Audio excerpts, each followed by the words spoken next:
প্রত্যেকটা বাঙালির ঘরে ঘরে নবী পাকের ইশক মোহাব্বত। প্রমাণ কি?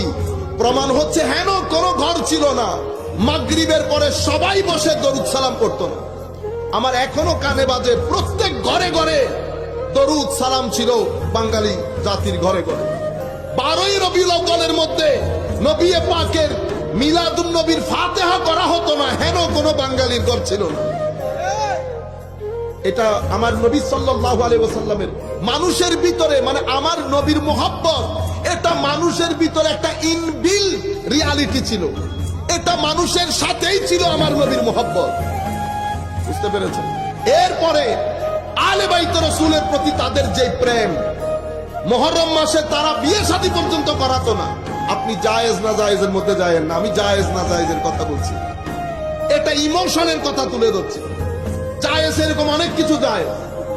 লুঙ্গি হাঁটুর নিচে পড়ে সেন্টু গেঞ্জি পরে শ্বশুর বাড়িতে যাওয়া জায়েজ আছে। যাবেন কোনোদিন? গেছে কোনোদিন আপনাদের মধ্যে? আমি জায়েজ না জায়েজের কথা বলছি, আমি ইমোশনের কথা বলছি। আলে বাইত রাসূলের প্রতি কি পরিমাণ প্রেম তাদের ভিতরে ছিল।